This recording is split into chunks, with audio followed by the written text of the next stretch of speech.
sir ਜਿਹੜੀ ਇੱਥੇ ਆ ਜਿਹੜੀ ਗੱਲ ਤੁਸੀਂ ਪੜ੍ਹੀ ਆਖਰ ਦੇ ਉੱਤੇ ਜਿਹੜਾ ਆਖਰੀ ਆयत ਦਾ ਆਖਰੀ जुमला ਜਿਹੜਾ हाँ ये बात तो मैंने सुना दो शायद कि वो राय रास्त पाले वो यह ही है ना हाँ जी कि ਜਿਹੜੀ ਆ ਗੱਲ ਆ ਰਹੀ ਸੀ ਕਿ ਅੱਲਾਹ ਤਬਾਰਕ ਤਆਲਾ ਨੇ ਆਪਣੇ ਪਿਆਰੇ ਹਬੀਬ ਸੱਲੱਲਾਹੁ ਅਲੈहि ਵਸੱਲਮ ਨੂੰ ਕਿਹਾ ਕਿ ਇਹਨਾਂ ਨੂੰ ਦੱਸ ਦਿਓ ਕਿ ਮੈਂ ਉਹਨਾਂ ਦੀ ਬਿਲਕੁਲ ਕਰੀਬ ਹੈ ਜਿਹੜਾ ਪੁਕਾਰਦੇ ਨਾ ਮੈਂ ਉਹਨਾਂ ਦੀ ਪੁਕਾਰ ਸੁਣਨਾ ਹੈ ਕਹਿ ਰੱਖ ਬੇਸ਼ੱਕ ਸਾਸ਼ਾ ਰੱਖ ਤੋਂ ਵੀ ਕਰੀਬ ਉਸ ਤੋਂ ਬਿਲਕੁਲ ਲਾਜ਼ਮੀ ਗੱਲ ਹੈ ਕਿ ਜੋ ਤੁਸੀਂ ਸੋਚਦੇ ਪਏ ਹੋ ਅੱਲਾਹ ਤਬਾਰਕ ਤਆਲਾ ਨੂੰ ਜਾਣਦਾ ਹੈ ਕਿ ਵੀ ਤੁਸੀਂ ਕੀ ਸੋਚਦੇ ਹੈ ਜੀ ਤੇ ਉਹੀ ਅੱਲਾਹ ਤਬਾਰਕ ਤਆਲਾ ਕਹਿੰਦਾ ਫਿਰ ਮੈਂ ਜਵਾਬ ਵੀ ਦੇਣਾ ਤੇ ਅੱਗੇ ਫਿਰ ਇਹ ਆਇਆ ਕਿ ਮੇਰੇ ਤੇ ਈਮਾਨ ਲੈ ਆਉਣ ईमान ले आना ਤੇ ਫਿਰ ਅੱਗੇ ਇਹ ਮੇਰੇ ਤੇ ਈਮਾਨ ਲੈ ਆਉਂਦੇ ਨੇ ਤੇ ਇਹ ਬਾਤ ਤੋਂ ਮੈਨੇ ਸੁਣਾ ਦੋ ਕਿ ਸ਼ਾਇਦ ਕੋਈ ਰਾਸ ਪਾ ਲੈ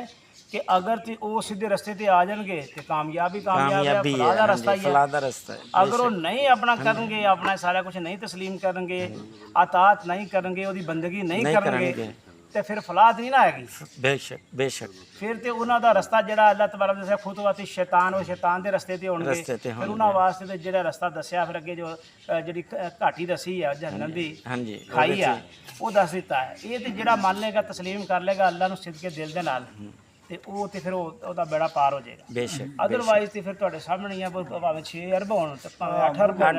12 ਅਰਬ ਕੱਲ ਨੂੰ ਹੋ ਜਾਣ ਜਾ ਕੇ